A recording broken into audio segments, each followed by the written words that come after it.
ओम। तो हमारा टॉपिक है स्वामी विवेकानंद जी की शक्तियाँ।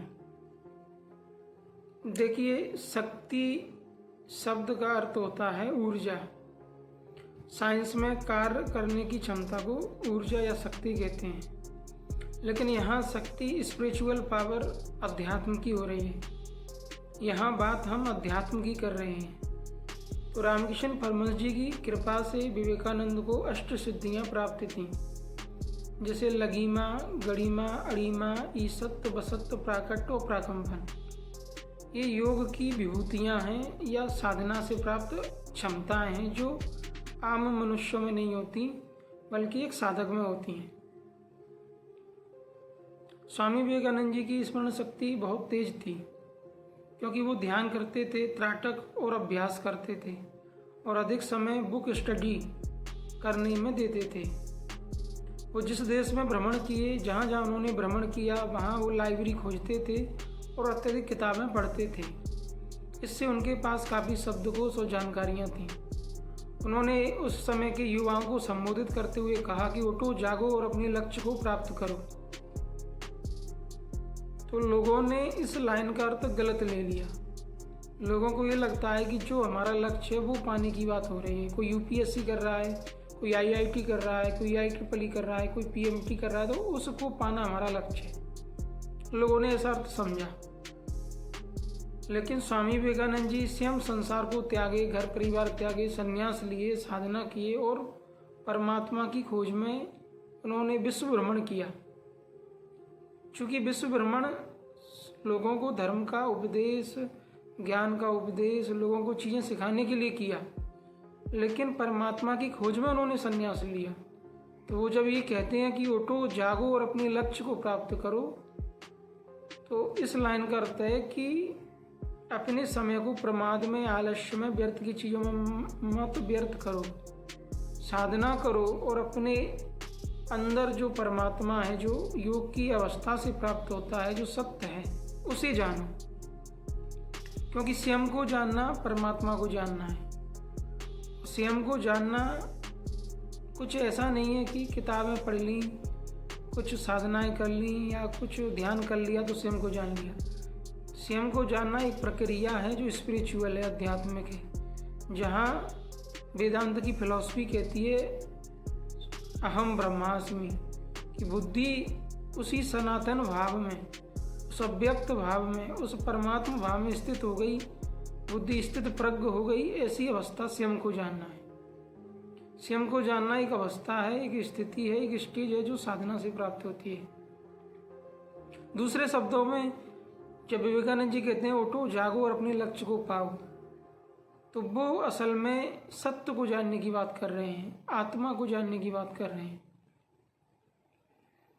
अमेरिका में शिकागो में उन्होंने जो स्पीच दी, उससे काफ़ी लोगों को प्रभावित किया, क्योंकि आत्मा की प्राप्ति, आत्मस्थिति मिलने के बाद जो भी कहा जाता है वो स्वाभाविक प्रतिभाशील उपदेश होगा।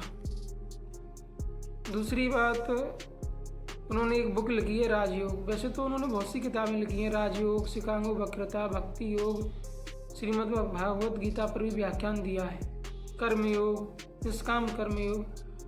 तो राजयोग में स्वामी विवेकानंद जी कहते हैं कि जीवन में 3 तत्व महत्वपूर्ण हैं, इन्हें समझो। राजयोग, राजभोग और राजरोग। राजरोग का अर्थ होता है कि वो रोग, वो बीमारी जो निश्चित मृत्यु दे, जिसका कोई चिकित्सा ना हो, ट्रीटमेंट ना हो, मेडिसिन ना हो। और राजभोग दुनिया के वो भोग, वो विलास जिसे भोगने के बाद अब कुछ भोगना शेष ना रह जाए, उसे राजभोग कहते हैं। जिसे राजा महाराजाओं के पास होता है, भोग विलास की सामग्री। और उससे आगे क्या है भोगने के लिए। तीसरी चीज है राजयोग, जो अध्यात्म विद्या है, ब्रह्म विद्या। विद्या ये का ब्रह्म गति प्रदाया या विद्या सा विमुक्त है, जो साधक को मोक्ष दे, मुक्ति दे, उसे ब्रह्म विद्या कहते हैं। वही असली राजयोग है। भगवान श्री कृष्ण ने जो गीता में निष्काम कर्मयोग की बात की है वो राजयोग है, राजविद्या है, जो एक साधक को निसंदेह मोक्ष, मुक्ति या सत्य की खोज करा दे। जब हम शब्द प्रयोग करते हैं मोक्ष, मुक्ति, सत्य, परमात्मा, ये एक स्टेज है, अवस्था है, जिसे वेदांत में अद्वैत कहते हैं। तो स्वामी विवेकानंद जी आध्यात्मिक शक्तियों से संपन्न थे। उनके पास मेधा, स्मरण शक्ति, प्रज्ञा और कंसिस्टेंसी तो होनी चाहिए, लेकिन कंसंट्रेशन बहुत अच्छा था। वो जो भी बुक्स, किताब एक बार पढ़ते थे उसे काफ़ी हद तक वो याद कर लेते थे। एक नॉर्मल व्यक्ति एक टॉपिक को, एक प्रश्न को कई बार पढ़ता है, सुनता है, दोहराता है, तब जाके वो उसको याद कर पाता है।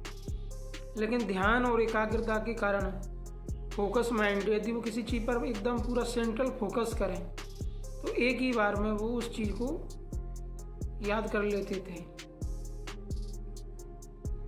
स्वामी विवेकानंद जी ने राजयोग में कहा है कि निष्काम कर्मयोग जीवन में सर्वोपरि है। निष्काम कर्मयोग का अर्थ होता है कि जो अनिवार्य है उसे कर्तव्य समझ के करिए। निष्काम कर्मयोग का और गहरा अर्थ ये होता है कि जो सत्य परमात्मा है उसकी दिशा में कर्म करना, साधना करना, योग साधना को करना। स्वामी विवेकानंद जी के अंदर दया बहुत थी। उन्होंने उस समय हमारे देश की गरीबी को देखा, बेरोजगारी को देखा, भुखमरी को देखा, और उन्होंने भारत की सहायता के लिए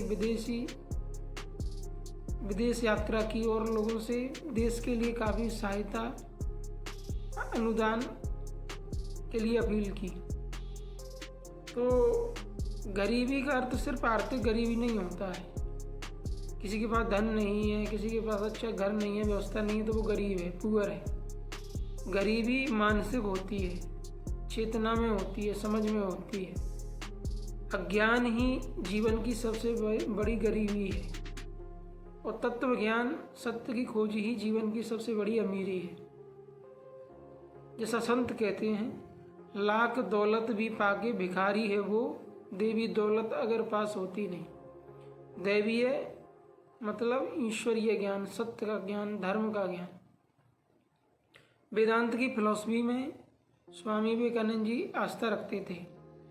वेदांत, वैसे तो रामकृष्ण परमहंस ने बहुत सी साधनाएं की थी, काली की साधना, तंत्र साधना, भक्ति साधना, वैश्विक स्तर से जितनी भी बड़ी बड़ी साधनाएं थी सब उन्होंने की।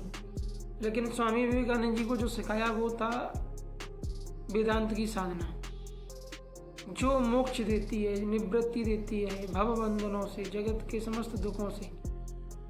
वो है अध्यात्म विद्या। स्वामी विवेकानंद जी ब्रह्मचर्य पर बहुत बल देते थे। ब्रह्मचर्य का पालन करने से बुद्धि, बल, आयु, आरोग्य का विकास होता है। शरीर में सौर, तेज, कांति और सौष्ठव का विकास होता है। महान सन्यासी स्वामी विवेकानंद जी ने कम आयु में अपना शरीर त्याग दिया था। इसके पीछे कारण था कि वो भ्रमणशील सन्यासी थे। भ्रमण काल में अधिक समय उपदेश देने में ही उनका समय जाता था, लोगों को कुछ सिखाना, और विचरण काल में उपयुक्त पौष्टिक भोजन उनको उपलब्ध ना हो पाता। जो भी भोजन मिलता वो ग्रहण कर लेते। कई प्रकार की बीमारियां उनको हो गई थी, और उपयुक्त चिकित्सा न मिलने के कारण और उपयुक्त पोषक तत्व से युक्त भोजन न मिलने के कारण उनकी तबीयत खराब होती चली गई, और कम आयु में उनका निधन हो गया। भारतवर्ष में एक से एक महापुरुष हुए हैं। उनमें एक विवेकानंद स्वामी भी हैं, जो अप्रतिम प्रतिभाशील, प्रज्ञा के धनी, ज्ञान के भंडार और इस देश के लिए एक अद्भुत क्रांतिकारी महापुरुष हुए हैं। स्वामी विवेकानंद जी ने अमेरिका यात्रा के दौरान एक भाषण में कहा था कि भारत की जनता और अमेरिका की जनता में एक अंतर है कि यहाँ भारत में लोग जब अपने खेती बाड़ी के काम से फ्री हो जाते हैं तो वेद वेदांत उपनिषदों पर चर्चा करते हैं, धर्म की चर्चा करते हैं। गांव-गांव में रामायण पाठ होता है, गीता का पाठ होता है। लेकिन अमेरिका में जब व्यक्ति काम से खाली होते हैं तो वो पॉलिटिक्स पर ही डिस्कशन करते हैं, राजनीति पर ही चर्चा होती है। तो स्वामी विवेकानंद जी के बारे में काफ़ी चीज़ें यहाँ बताई गई। अध्यात्म में जो मन की शक्तियाँ हैं वो एकाग्रता, ध्यान और गुरु कृपा से प्राप्त होती हैं, और उन शक्ति या सिद्धियों का प्रयोग समाज सेवा, समाज कल्याण में ही लगा देना एक पुण्य का काम है। तो आज इतना ही। ओम श्री परमात्मा ने नमः।